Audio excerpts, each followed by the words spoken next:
ओम शांति। स्वागत है सभी का बुक रीडिंग में। मस्तक सिंहासन पर चमकता सितारा देखेंगे, उससे फैलती रश्मियां, चारों ओर प्रकाश। एकाग्रता से ज्योति को देखेंगे। बाप दादा का आवाहन करते हैं, प्यारे मीठे बाबा आ जाओ। बाबा का हाथ सर पर अनुभव करें।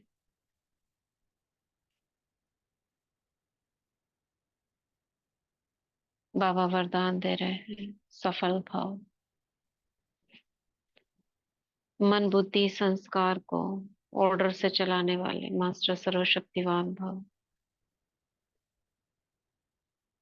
बाबा की ही प्रेरणा से जो हम ये बुक पढ़ रहे हैं, आपके अवचेतन मन की शक्ति, written by doctor Joseph Murphy, उसका सिक्स्थ चैप्टर लगभग कंप्लीट हो चुका है। मानसिक उपचार की व्यवहारिक तकनीकें,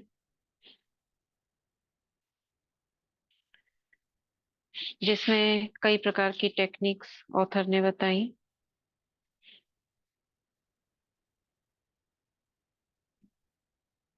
उनमें तस्वीर की टेक्निक यानी चित्र देखना, मानसिक फिल्म विधि, बेडोइन टेक्निक, नींद की टेक्निक, धन्यवाद का तरीका, सकारात्मक घोषणा का तरीका, ये हमने लास्ट पढ़ा था। और इसी के साथ तर्कपूर्ण विधि, परम विधि यानी परमात्मा से कनेक्ट करना, जिसमें एग्जाम्पल दिया था कि एक अपंग व्यक्ति चल पड़ता है। लास्ट चैप्टर के लास्ट में है टॉपिक आदेश की विधि। और इसके बाद चैप्टर ये फिनिश हो जाएगा, नेक्स्ट चैप्टर शुरू करेंगे। आदेश देना, जिसको बाबा कहते हैं ऑर्डर करो। हमारे शब्दों में शक्ति उनके पीछे की भावना और विश्वास के अनुरूप आती है। जब हमें ये एहसास होता है कि हमारे शब्दों के पीछे दुनिया को हमारे पक्ष में चलाने वाली शक्ति है, तो हमारा आत्मविश्वास बढ़ जाता है। आप इसमें और ज्यादा शक्ति जोड़ने की कोशिश नहीं करते हैं। इसमें किसी तरह का मानसिक दबाव, बल प्रयोग या मानसिक कुश्ती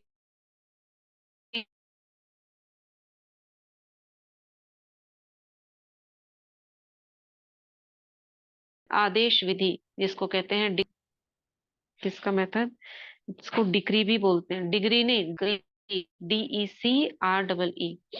डिक्री माना आदेश देना, का इस्तेमाल एक युवक पर किया जो लगातार उसे फोन करके तंग कर रहा था और डेटिंग पर चलने के लिए दबाव डाल रहा था। उससे छुटकारा पाना युवती को बहुत मुश्किल लग रहा था। जब वह उसके ऑफिस में भी आने लगा, तो युवती समझ गई कि अब उसे तत्काल कोई प्रभावी कदम उठाना होगा। बार बार ये आदेश देने लगी।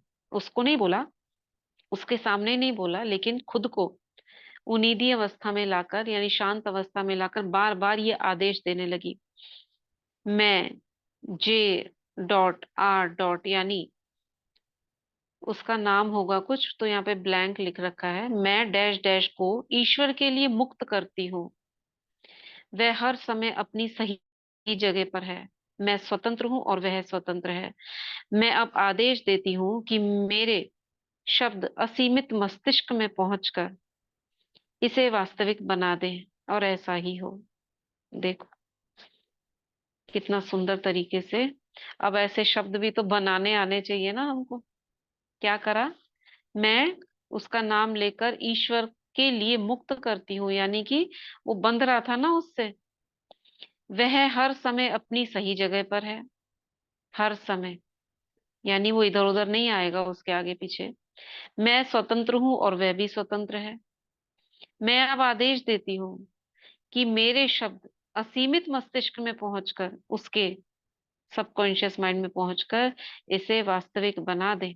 जैसा वो सोच रही है ऐसा ही बना दे, ऐसा ही हो। इसको कहते हैं इट इज डन। उसने बताया कि युवक उसकी जिंदगी से तत्काल गायब हो गया। दिन में कई बार करा उसने ये, अपने को शांत कर कर, और वह व्यक्ति तुरंत गायब हो गया। वह उस युवक को दोबारा, उसने उसको दोबारा देखा नहीं। वह कहती है ऐसे लगा जैसे उसे जमीन निगल गई हो। जैसे उसकी निगाहें ढूंढती होंगी ना, कहाँ है, कहीं तो दिखा ही नहीं। तुम किसी चीज का आदेश तुम जिस चीज का आदेश देंगे तो यह तुम्हारे सामने रख दी जाएगी और तुम्हारे रास्ते पर रोशनी जल जाएगी। ये किसी बुक का एक महावाक्य है। समझ में आया क्या किया उसने? वैज्ञानिक सच्चाई से लाभ लें, मानसिक इंजीनियर बने। मानसिक इंजीनियर मतलब आप अपनी विचारों को बनाने वाले बने। कैसे मन के विचारों को सुव्यवस्थित तरीके से एक साथ संजोया जाए, उसे कहते हैं मानसिक इंजीनियरिंग। जैसे इंजीनियरिंग में ईंट से ईंट लगाते हैं या कुछ बनाने का विधि सिखाते हैं ना, हम अपने विचारों को इंजीनियरिंग करें, मानसिक इंजीनियर बने। कितना अच्छा शब्द है ना। मैं कौन हूँ? आई एम, क्या बोलेंगे इसको इंग्लिश में?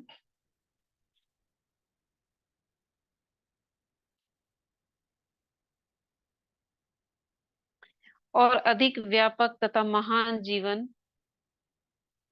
क्या लिखा है मैसेज में पीछे? और अधिक व्यापक तथा महान जीवन बनाने के लिए आजमाई हुई और समय सिद्ध तकनीकों का उपयोग करें। दूसरा है आपकी मनोकामना आपकी प्रार्थना है। इसी समय अपनी मनोकामना पूरी होने की तस्वीर बनाएं और इसकी वास्तविकता महसूस करें। आपकी मनोकामना सचमुच पूरी हो जाएगी। चीजों को आसान तरीके से हासिल करने की इच्छा करें मानसिक विज्ञान की अचूक मदद से। आप अपने मन के स्टूडियो में सोचे गए विचारों से अच्छी सेहत, सफलता और खुशी की तस्वीरें बना सकते हैं। इनर इंजीनियरिंग, हाँ। वैज्ञानिक रूप से प्रयोग करते रहें जब तक कि आप खुद के सामने ये साबित ना कर दें कि आपकी चेतन सोच पर आपके अवचेतन मन की असीमित बुद्धिमत्ता की हमेशा सीधी प्रक्रिया होती है। वैज्ञानिक रूप से प्रयोग करते रहें जब तक कि आप खुद के सामने यह साबित ना कर दें। मतलब हम अपने जीवन में ऐसे मानसिक उपचार, ये जो इनर इंजीनियरिंग के प्रयोग करते रहें, ताकि हमें विश्वास हो जाए कि हाँ, हमारा अवचेतन मन हमारा साथ देता है। 6 पॉइंट है, अपनी मनोकामना की निश्चित उपलब्धि की पूर्व अनुमान में खुशी और आराम अनुभव करें। यानी जो भी आपने सोचा है उसका पहले से ही खुशी मनाएं कि ऐसा हो चुका है। आप अपने मस्तिष्क में जो तस्वीर रखें वह उन चीजों की होनी चाहिए जिनकी उम्मीद तो हो लेकिन प्रमाण ना हो। कोई प्रूफ नहीं है लेकिन हो जाएगी, उम्मीद है। ऐसा ना हो जिसकी उम्मीद ही ना हो, कोई सोचे मैं चांद पर चला जाऊं और उसके बारे में सोचने लगे। तो ऐसी तो उम्मीद नहीं रखना ना, जो हो सकती है ऐसी उम्मीद रखें। 7 पॉइंट, एक मानसिक तस्वीर 1000 शब्दों के बराबर है। ये किसी ऑथर ने, किसने कहा था? एक मानसिक तस्वीर 1000 शब्दों के बराबर है।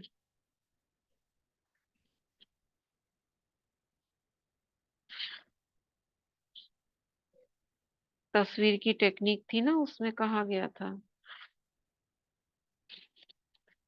एक मानसिक तस्वीर हजार, ये है, एक तस्वीर 1000 शब्दों के बराबर, 98 पेज पर फिल्म विधि में जो कहा था।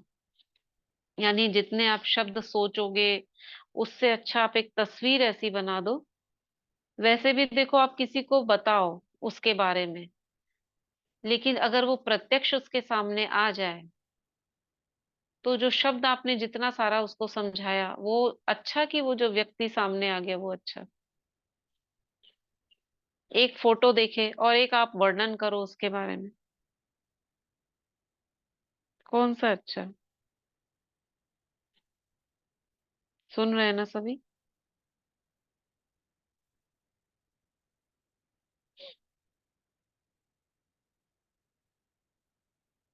एक्चुअली टाइम चेंज हो गया ना, इसलिए थोड़ा सा गड़बड़।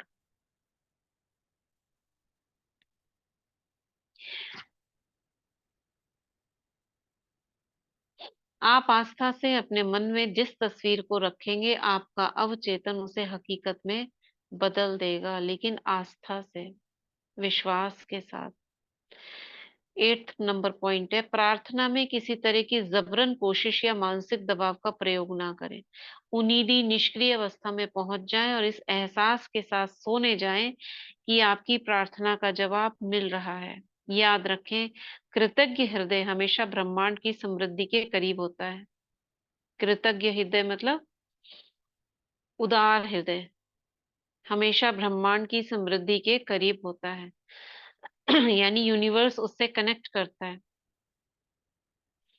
10th है, सकारात्मक घोषणा करने का मतलब यह कहना है कि ऐसा ही है, और विपरीत प्रमाणों के बावजूद जब आप इस मानसिक नजरिए को सच मानते हैं, तो आपको प्रार्थना का जवाब मिलेगा। क्या बोला?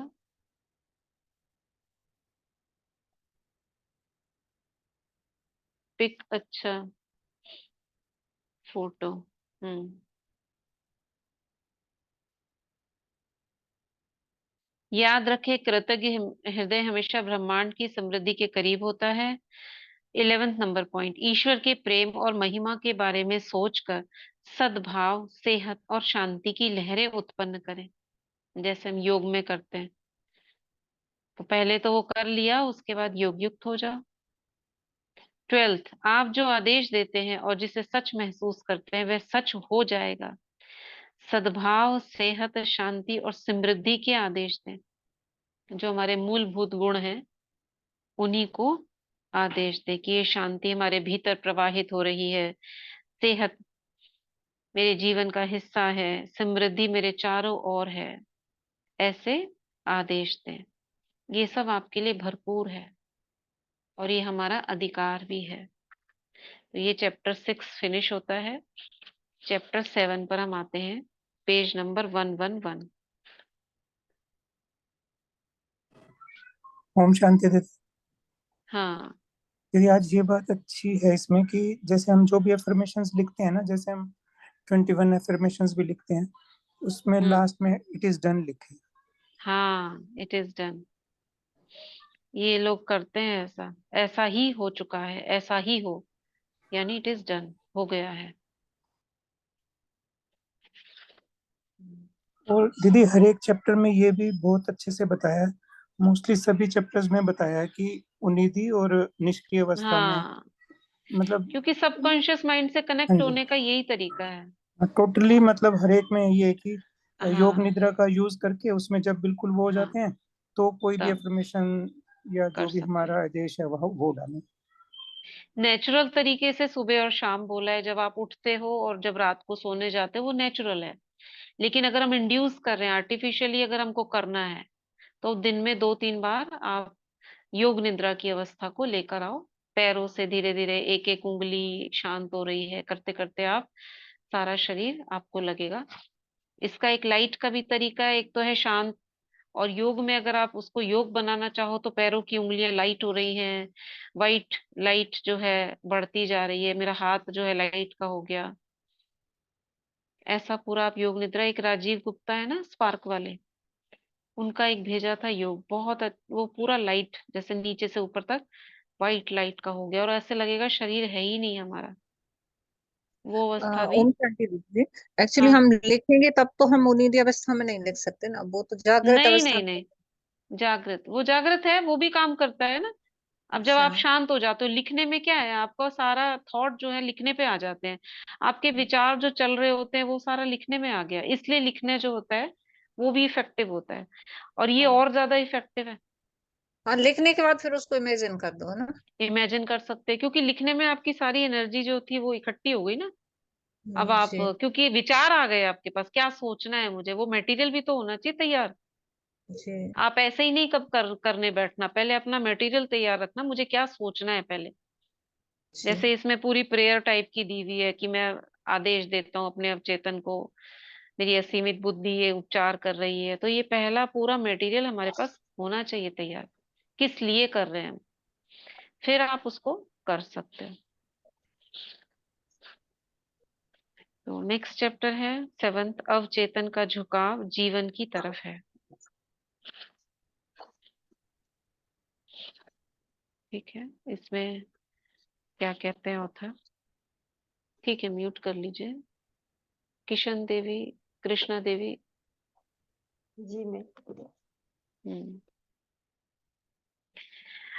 अवचेतन का झुकाव जीवन की तरफ है। आपका 90% से अधिक मानसिक जीवन अवचेतन है। 90% सबमर्ज्ड है, अवचेतन है, सबकॉन्शियस। 10% है जो आप चेतन, यानी कि जो अभी आप देख रहे हो, सोच रहे हो। अगर आप इस अद्भुत शक्ति का प्रयोग नहीं करेंगे, यानी 90% आपका ऐसा है जो जिसमें खजाने भरे हुए हैं, अगर आप इसका प्रयोग नहीं करेंगे तो आप बहुत संकीर्ण सीमाओं में जीने के लिए अभिशप्त होंगे। अभिशप्त होंगे मतलब आपका जीवन बस उतने से में ही सीमित रह जाएगा, चार दीवारी में, या थोड़ा बहुत जो करते हो। मगर आप जो पाना चाहते हो उसके लिए आपको 90% में जाना पड़ेगा। आपके अवचेतन की प्रक्रियाएं हमेशा सृजनात्मक जीवन की तरफ होती है, यानी कि सृजनात्मक कहेंगे, क्या बोलेंगे इसको इंग्लिश में? सृजन, यानी कि ये नई चीजें। Constructive creative. Constructive. Constructive, right right right, constructive. हाँ, क्रिएटिव मतलब क्रिएटिव भी अच्छा, कह सकते हैं इसे। क्रिएटिव कंस्ट्रक्टिव इसकी तरफ होती है अवचेतन की, कभी भी वो विध्वंसक नहीं होती है। लेकिन अगर आपने उसके अंदर ऐसा कर लिया है तो वो हो जाती है। हमेशा सृजनात्मक जीवन की तरफ होती है। आपका अवचेतन आपके शरीर का निर्माता है, उसी ने हमारा बॉडी बनाई है और इसके सभी महत्वपूर्ण कार्य करता है। अपने आप ही हार्ट चलता है, किडनी का काम हो रहा है, ये हर दिन 24 घंटे काम करता है और कभी नहीं सोता है। ये हमेशा आपकी मदद करने और आपको नुकसान से बचाने की कोशिश करता है। जैसे रिफ्लेक्स एक्शन है, किसी गर्म पर आपका हाथ पड़ जाए, कील पर हाथ, तुरंत हट जाता है। तो ये सबकॉन्शियस माइंड से ही हमारे ब्रेन को मैसेज जाता है ऐसा करने का। आपका अवचेतन मन असीम जीवन और असीम बुद्धिमत्ता के संपर्क में रहता है। इसके आवेग और विचार का रुख हमेशा जीवन की ओर होता है। इसका प्रकृति बता रहे हैं अवचेतन की, कैसे कैसे होती है, कैसे काम करता है और इसका अनुरूप क्या है। अधिक व्यापक व उदात्त जीवन की महत्वाकांक्षाएं, प्रेरणाएं और सपने अवचेतन से ही उत्पन्न होते हैं। आपके सबसे गहन विश्वास वे होते हैं जिनके बारे में आप तर्क वितर्क नहीं कर सकते, क्योंकि वे आपके चेतन मन से नहीं बल्कि आपके अवचेतन मन से आते हैं। आपके सबसे गहन विश्वास वो होते हैं, फेथ, बहुत स्ट्रॉन्ग फेथ, जिनके बारे में आप तर्क वितर्क नहीं कर सकते। क्यों? इफ एंड बट्स, क्योंकि वे आपके चेतन से नहीं अवचेतन मन से आते हैं। आगे समझते हैं इसको और। आपका अवचेतन आपसे अंतर्ज्ञान, आवेगों, अनुभूतियों, संकेतों, मनोकामनाओं और विचारों के जरिए बात करता है। हमारा अवचेतन कैसे बात करता है? अंतर्ज्ञान, अंदर से जो ज्ञान उमड़ रहा है, आवेग, जो अंदर फोर्सेस है हमारे, इमोशंस, आवेग इमोशंस को ही कहेंगे ना, अनुभूतियां यानी कि अनुभव, संकेत, मनोकामनाएं और विचारों के जरिए बात करता है। ये हमेशा आपको प्रेरित करता है कि उठो, बाधाएं पार करो, विकास करो, आगे बढ़ो, रोमांच हासिल करो और ज्यादा ऊंचाई पर पहुंचो। ये हमें प्रेरित करता है। प्रेम करने और दूसरों का जीवन बचाने की इच्छा आपके अवचेतन की गहराइयों से आती है। क्यों? क्योंकि लव हमारा एक इमोशन, एक मूलभूत सिद्धांत है। तो ये अंदर से आ रहा है, अवचेतन से। दूसरों का जीवन बचाने की अंदर की गहराई से क्यों आती है? क्योंकि आत्मा का मूल स्वभाव क्या है? उपकार करना, रक्षा करना। इसलिए वो अंदर से आती है। उदाहरण के लिए 18 अप्रैल 1906 को सैन फ्रांसिस्को में भीषण भूकंप आया तथा अग्निकांड हुआ, आगजनी हुई और भूकंप आया 1906 में। जो बीमार और अपाहिज लोग लंबे समय से बिस्तर पर पड़े थे, वे भी संकट की घड़ी में उठ बैठे और उन्होंने बहादुरी तथा शक्ति के कई आश्चर्यजनक काम कर दिखाए। उनमें दूसरों को हर कीमत पर बचाने की प्रबल इच्छा जागृत हुई और उनके अवचेतन ने उसके अनुरूप प्रतिक्रिया की। समझ में आया? 1906 सैन फ्रांसिस्को में बहुत तेज भूकंप आया और आग लग गई। कुछ हॉस्पिटल में बीमार और अपाहिज लोग जो बहुत समय से बिस्तर पर पड़े थे, वो उठ खड़े हुए और कैसे उन्होंने अपनी और दूसरों की जान बचाने में मदद करी, ये ऑथर कह रहे हैं। देखने लायक था। महान कलाकार, संगीतकार, कवि, वक्ता और लेखक अपनी अवचेतन शक्तियों के साथ सामंजस्य बना लेते हैं। गीतकार, संगीतकार, कवि जुड़ जाते हैं ना पूरा, और प्रेरित हो जाते हैं। और रॉबर्ट लुई स्टीवेंसन सोने से पहले अपने अवचेतन को प्रेरित करते थे कि नींद के दौरान वह उसके लिए कहानियां खोजे। अब बहुत जो आपको दिखती है नई नई चीजें, वो अवचेतन से ही आती हैं। जब भी उनके बैंक खाते में पैसे कम हो जाते थे, तो वे हमेशा अपने अवचेतन को एक अच्छा बिकने वाला उपन्यास लेने को कहते थे। जब भी उनके बैंक खाते में पैसे कम हो जाते थे, तो वे हमेशा अपने अवचेतन को एक अच्छा बिकने वाला उपन्यास देने को कहते थे। स्टीवेंसन ने बताया कि उनके अवचेतन मन की बुद्धिमत्ता ने उन्हें कहानी सीरियल की तरह टुकड़ों में दी। इससे पता चलता है कि आपका अवचेतन आपके माध्यम से कितनी महान और समझदारी भरी बातें व्यक्त करता है, जिसके बारे में आपका चेतन मन जरा भी नहीं जानता है। मार्क ट्वेन ने कई बार बताया था कि उन्होंने जीवन में कभी काम नहीं किया। उनका सारा हास्य और महान लेखन अवचेतन मन के अथाह भंडार के दौरान करने की योग्यता का परिणाम था। समझ आया? बताओ क्या क्या ऑथर ने।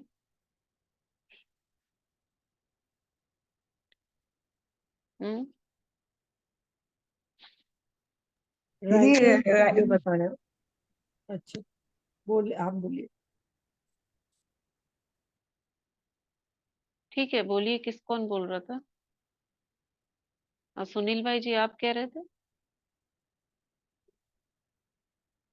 निशा बहन, बोलिए। हाँ जी, मैंने कहा कोई और बोलने लगा तो मैंने कहा चलिए वो नहीं नहीं, बोल बोलिए बोलिए, हाँ। राइटर के लिए बताया उन्होंने कि वो लोग अपनी मतलब सबकॉन्शियस माइंड से इतना वो हो जाते हैं, क्योंकि वो ज्यादातर एकांत में बैठते हैं ना, और हम्म। एकांत से ही उनके अंदर इतनी प्रेरणा जागती है। और जब कभी उनको पैसे की कमी महसूस होती है, तो वो अपने उससे कहते हैं कि अब हमें मतलब आप ऐसा कुछ बताओ कि मतलब पैसे आ जाए। तो उन्होंने उनको कहानी जो है वो थोड़े थोड़े हिस्सों में बताई, सीरियल की तरह। हम्म। मतलब हमें विश्वास रखना चाहिए इस बात पे ना, कि हमारा हम्म। अवचेतन काम करता है, तो वो वाकई हम्म। में करता है फिर। हम्म। और बाबा ने कहा है ना, आपका अवचेतन यानी कि हमारा जो आत्मा में 63 जन्मों का, जो 84 जन्मों का पार्ट भरा हुआ है। हाँ ये जो हाँ। 84 जन्मों का पार्ट है ना, यही तो सारा अवचेतन है।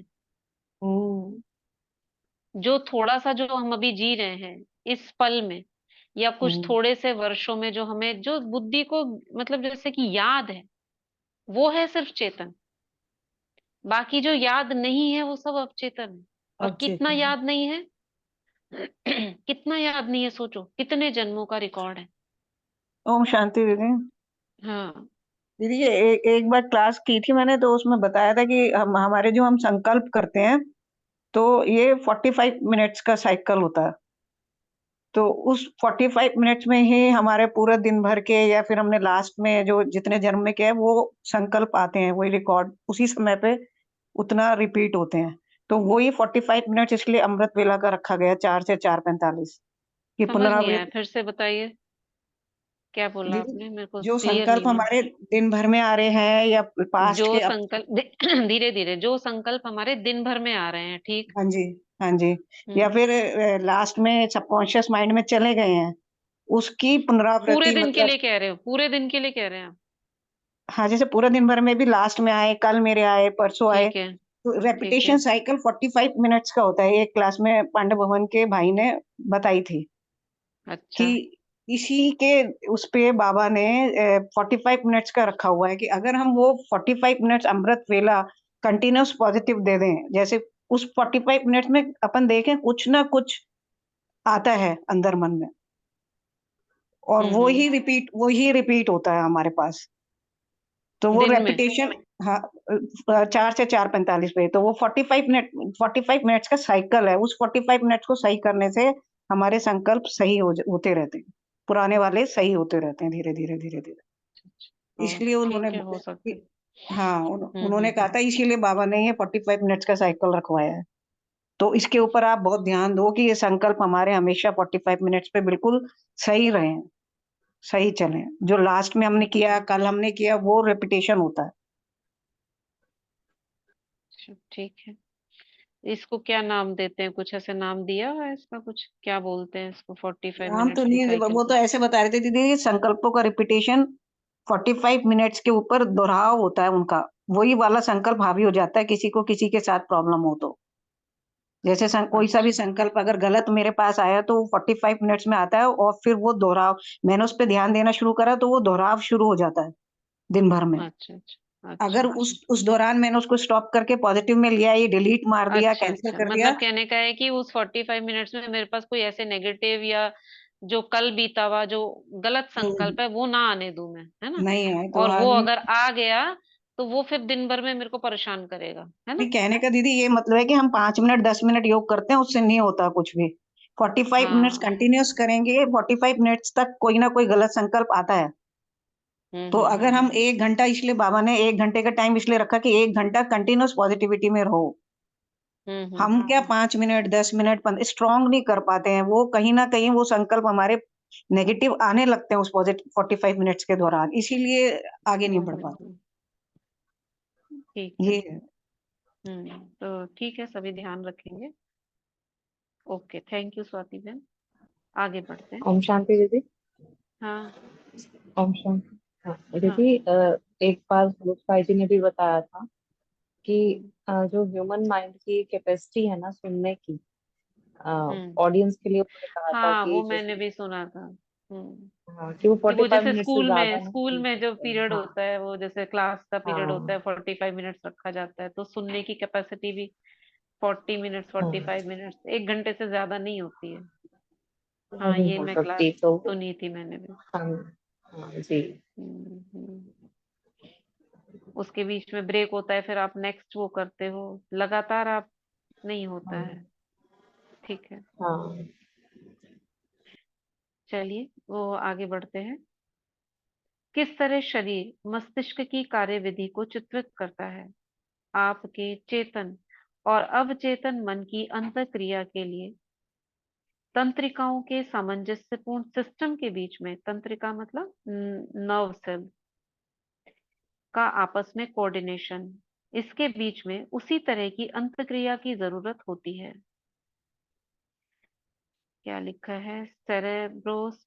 सेरेब्रोस्पाइनल या स्वैच्छिक तंत्र चेतन मन का अंग है।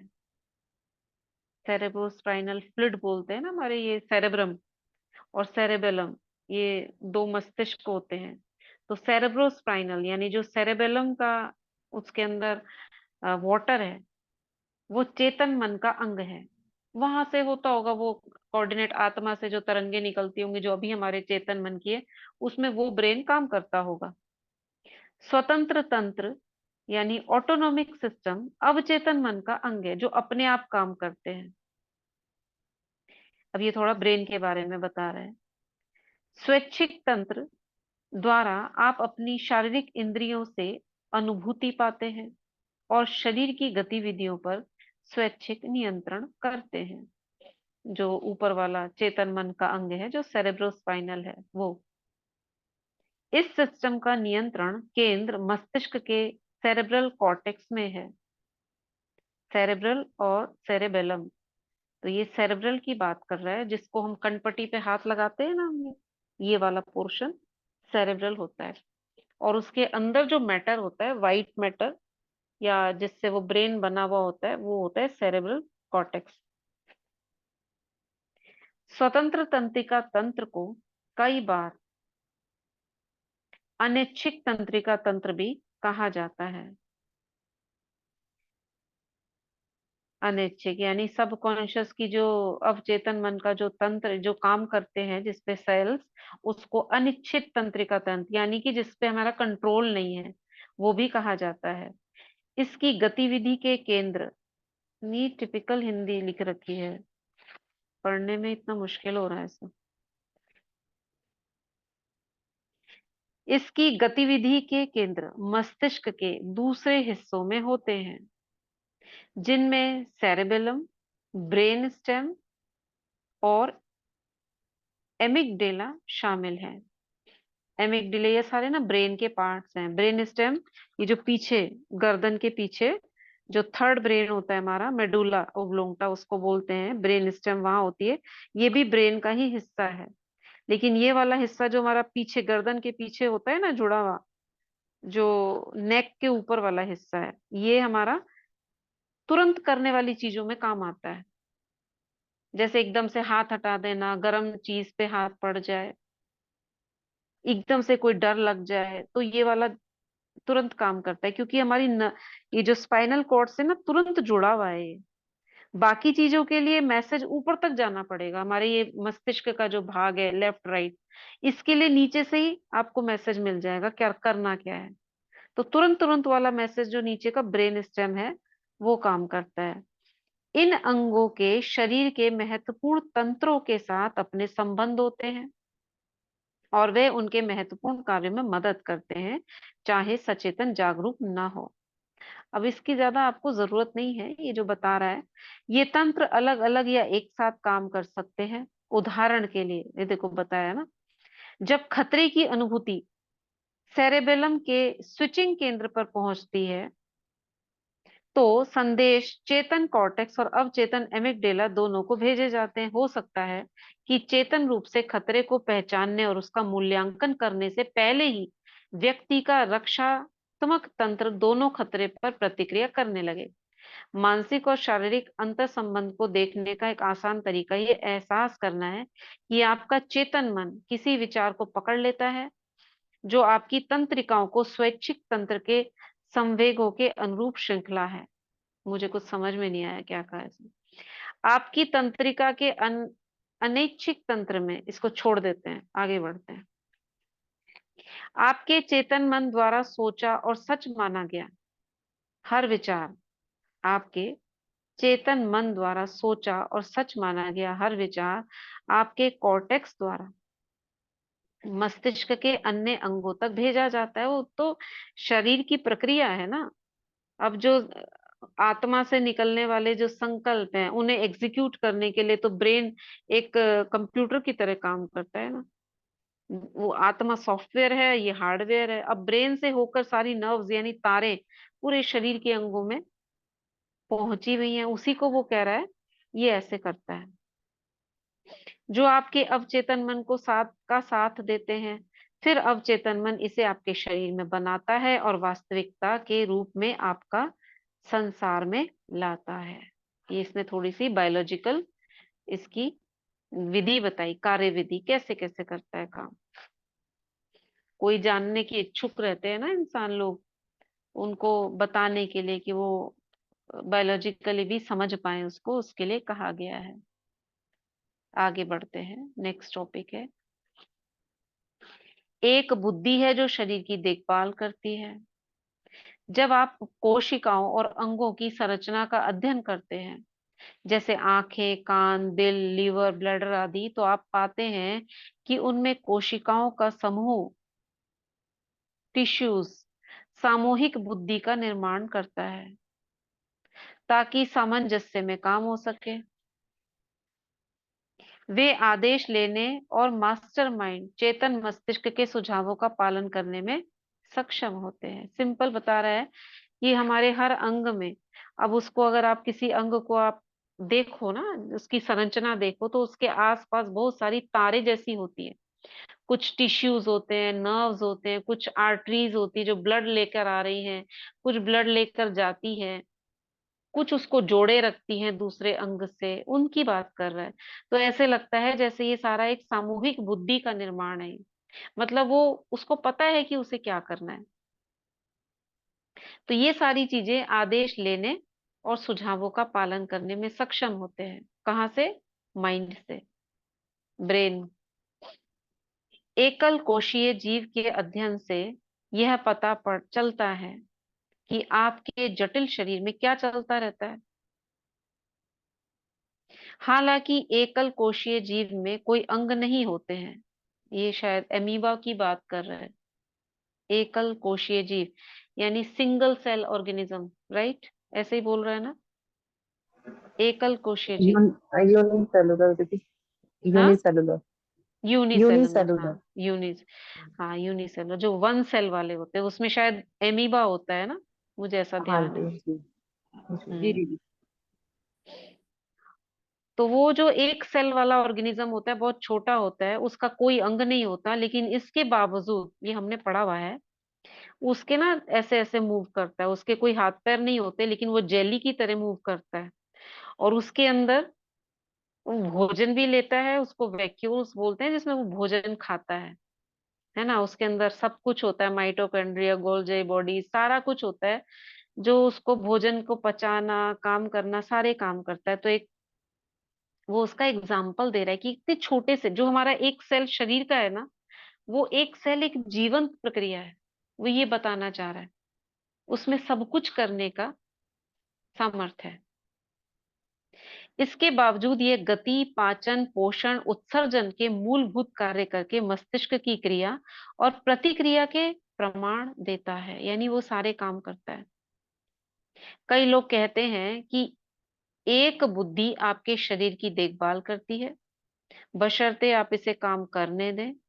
यह एक तरह का सच है। मुश्किल यह है कि चेतन मन हमेशा बाहरी अनुभूति और इंद्रियगत प्रमाण के कारण इसमें हस्तक्षेप करता है।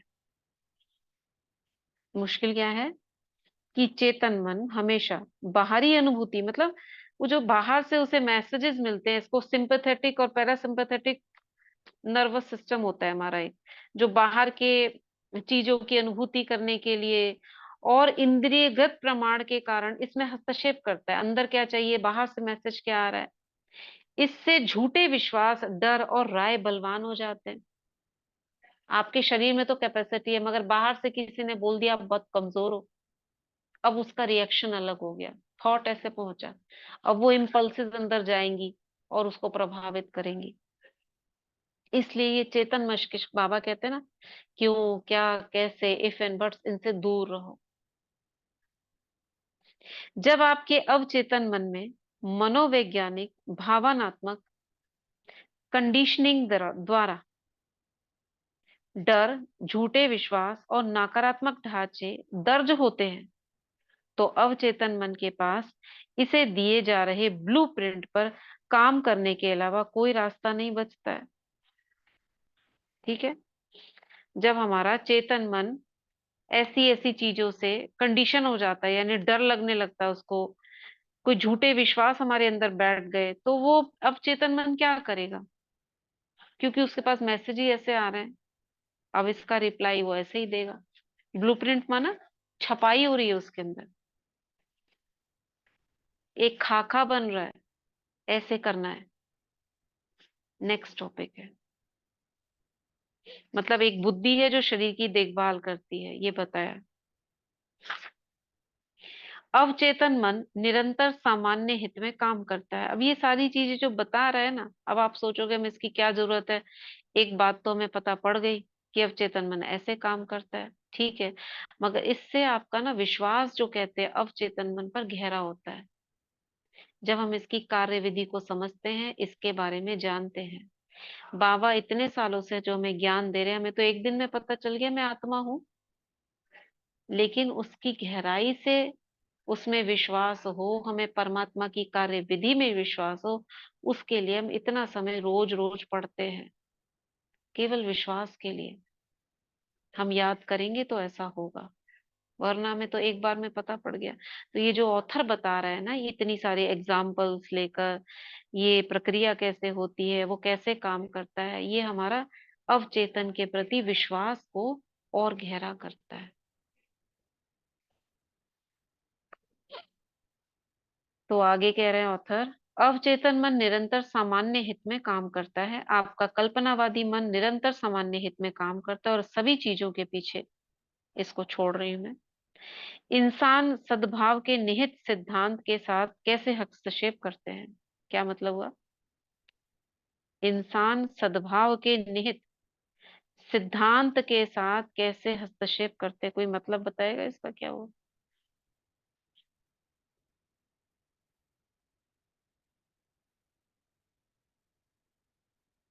ये बोला कि मतलब कोई भी ह्यूमन बीइंग जो सद्भाव का सिद्धांत बना हुआ है उसमें कैसे इंटरफेयर करता है, कुछ ऐसे हम्म ये बताया होगा। जैसे हस्तक्षेप करते हैं। हाँ जी, इंटरफेयर नहीं करते, जैसे हाँ हाँ। सच्चाई में, जैसे कुछ ऐसा आगे हम्म फिर एक्सप्लेन किया होगा आई थिंक। ठीक है, पढ़ते हैं और क्लियर होगा।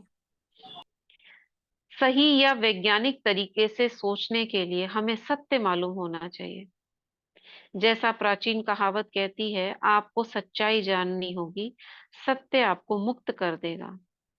सच्चाई जानना अवचेतन मन की असीमित बुद्धि और शक्ति के सामंजस्य में रहना है। हम्म सच्चाई जानना क्या है? अवचेतन मन की असीमित बुद्धि और शक्ति के सामंजस्य में रहना है, क्योंकि अवचेतन का झुकाव हमेशा जीवन की दिशा में रहता है। जाने अनजाने में किया गया हर असमंजस्यपूर्ण विचार और कर्म हर तरीके के विवाद और सीमाएं पैदा कर देगा। ऐसे ही आपने कुछ भी सोच लिया, ऐसे ही आपने कोई विचार कर लिया, जाने या अनजाने में, तो ये क्या करेगा? विवाद और सीमाएं पैदा कर देगा, गड़बड़ पैदा करेगा, एक शब्द में। वैज्ञानिक बताते हैं कि हर 11 महीनों में, 11 मंथ्स में आपका शरीर नया बन जाता है। 3 मंथ में सुना हमने तो, 11 महीनों में। इसका मतलब है कि शारीरिक दृष्टि से आप सिर्फ 11 महीने बूढ़े हैं। क्या बोला? आपका शरीर 11 महीनों में नया बन जाता है पूरा, ठीक है। तो इसका मतलब आप सिर्फ 11 महीने बूढ़े हैं। अगर आप डर, क्रोध, ईर्ष्या और दुर्भावना के विचारों से अपने शरीर में दोबारा दोष आने देते हैं, ये सारी नेगेटिव जो फीलिंग्स हैं, तो इसमें आपके सिवा और कोई दोषी नहीं है। आप ही तो ले रहे हो डर को, आप ही तो ईर्ष्या पैदा कर रहे हो अपने अंदर। अब आप बोलो उसके कारण, चलो वो एक व्यक्ति है सपोज करो, लेकिन वो ईर्ष्या करने वाले तो आप ही हो। समझ में आ रहा है क्या कह रहा होता है? वो कह रहा है सारा दोष आप ही का है, चाहे दुर्भावना आपने पैदा करी, चाहे क्रोध आपने किया, चाहे डर आपके अंदर आया, ये सारी इमोशंस आपने खुद पैदा की हैं। हम्म हम भी कहते हैं ना, डरो मत या ये मत करो, तो उसके लिए तो ज्ञान चाहिए जो बाबा हमें दे रहा है, लेकिन संसार के व्यक्ति नहीं कर पाते हैं। मेन क्यों नहीं इसमें कर? पवित्रता होनी बहुत जरूरी है, जो बाबा कहते हैं हाँ, ना बाबा के अकॉर्डिंग पवित्रता से ये सब राइट, हमारे अंदर दुर्भावना, ईर्ष्या, क्रोध, डर सब निकल जाएगा ना। राइट। जितनी जितनी प्योरिटी बढ़ती जाएगी तो ये चीजें अपने आप आपके अंदर स्ट्रेंथ लाती जाएंगी। इम्प्योरिटी ही सारी चीजों का कारण है, एक शब्द में। कोई दोषी नहीं है, क्योंकि इम्प्योरिटी के कारण हम शक्तिहीन हुए ना। शक्तिहीनता से हमारा अपने ऊपर कंट्रोल खत्म हो गया, तो हमारी बाहरी शक्ति ने हम पर कंट्रोल कर लिया, जिसको एलियन एनर्जी, बाहरी शक्ति हम पर हावी होकर हमें डरा रही है, ये सब कर रही है, हमारा कंट्रोल नहीं रहा। जैसे जैसे पवित्रता बढ़ती जाती है, हमारी इनर क्वालिटी, हमारी मूलभूत जो अंदर में सुख, शांति, आनंद, प्रेम के जो गुण है, ये विकसित होते जाते हैं, जिसको कहते हैं ना बैटरी अलाइनमेंट। ये पता होगा ना आपको, जैसे मोबाइल की बैटरी है जो रिचार्जेबल होती है, वो क्या होता है उनके अंदर जो डिस्चार्ज हो जाता है? ये बात पहले भी बताई थी, क्या होता है उसके अंदर?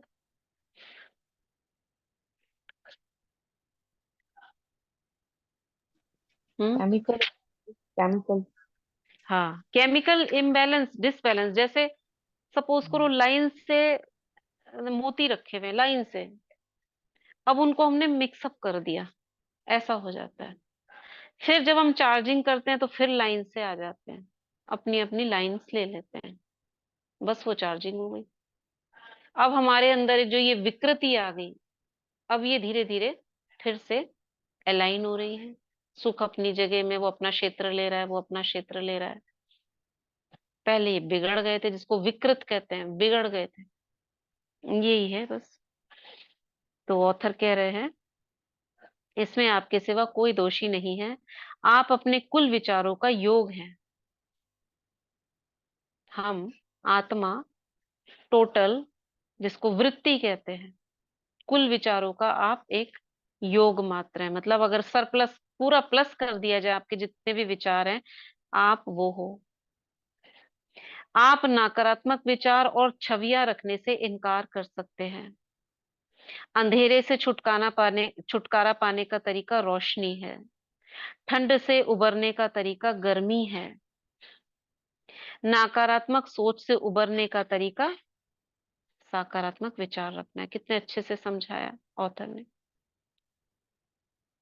अंधेरे से छुटकारा पाने का तरीका रोशनी है, लाइट जला दो। ठंड से उबरने के लिए गर्मी है। अब नकारात्मक सोच से उबरने का तरीका सकारात्मक विचार रखना है। लेकिन प्रॉब्लम यही है, रखे कैसे? हो नहीं पाते, कारण उसका शक्तिहीनता है। अच्छाई की घोषणा करें, इसीलिए ये बुक जो है कोई कोई कर पाता है। ये इतनी फेमस और इतनी इसके अंदर गहन ज्ञान है। चलो बाबा का ज्ञान नहीं है, लेकिन इसमें जो अंतर्मन का ज्ञान है वो इक्विवेलेंट टू सोल है। लेकिन फिर भी उसे नहीं लोग कर पाते, क्योंकि शक्ति नहीं है इतनी गहराई में जाने।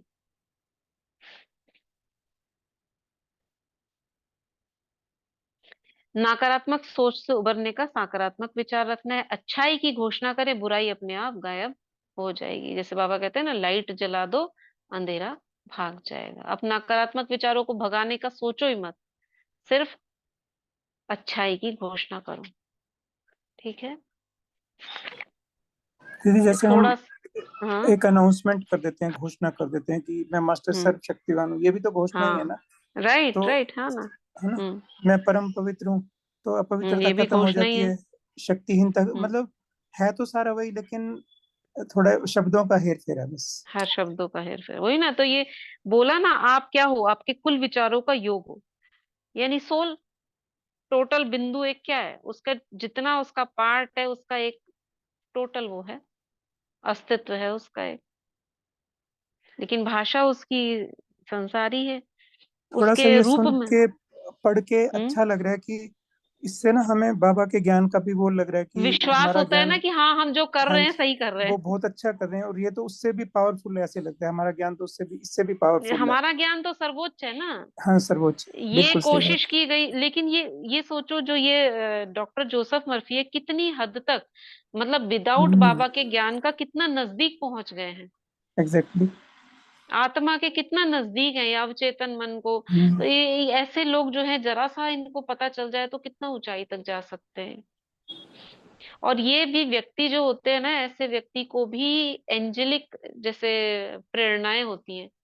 बाबा, ये जो एंजल्स घूमते हैं ना, वो ऐसे व्यक्तियों को प्रेरणा देते हैं कि तुम समाज का कल्याण करो, क्योंकि बाबा का ज्ञान हर कॉमन व्यक्ति में तो जा नहीं सकता।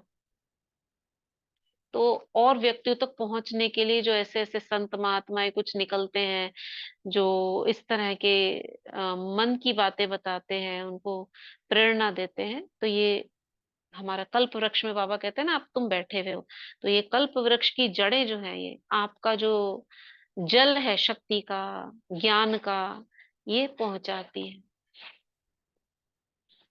तो आज यही खत्म करते हैं, थोड़ा सा रह गया है, वो कल कंप्लीट करेंगे। ठीक है, तो क्या कहा ऑथर ने?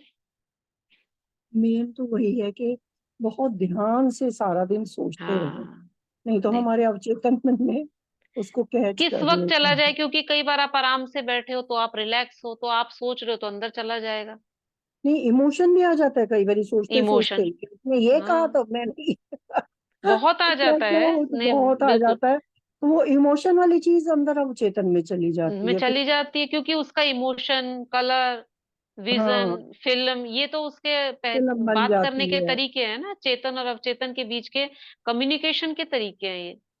हम्म। अब यही तो बिठा लिया हमने, 63 जन्मों में हमने क्रोध को बिठा लिया, क्रोध कर करके इसका इमोशन बिठा लिया। क्रोध, अब जैसे ही ईर्ष्या, आपको क्रोध आता अहंकार। है, हाँ, ये सारे बिठा लिए हमने, अब वो अपने आप काम करते हैं।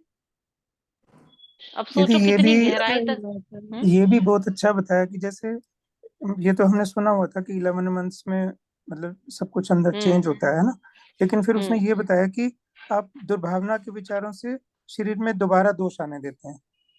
हाँ, आप ही तो ये बताया ना कि अब सिर्फ 11 महीने बूढ़े हैं। अगर कोई व्यक्ति सोचे मैं जवान हूँ, तो उसके शरीर में जो चेंजेस होंगे ना, बहुत न्यूनतम होंगे। और इसका प्रैक्टिकल प्रूफ ना एक बाबा के बच्चों ने करा था, कुछ समय पहले की बात है, ज्यादा पुराना नहीं है। तो जैसे स्टेज प्रोग्राम्स होते हैं, तो उसमें उन्होंने जैसे बाबा का ज्ञान देते हैं, तो उसमें उन्होंने बताया कि देखो हम आपको प्रूफ दिखाते हैं एक, मतलब ये थोड़ा मुझे इसलिए खराब लगा कि जिसको बुलाया उसको फील हो सकता था, उसमें से सभा में से बुलाया कि आप आइए आपकी एज कितनी है, तो वो 50 के करीब होगा,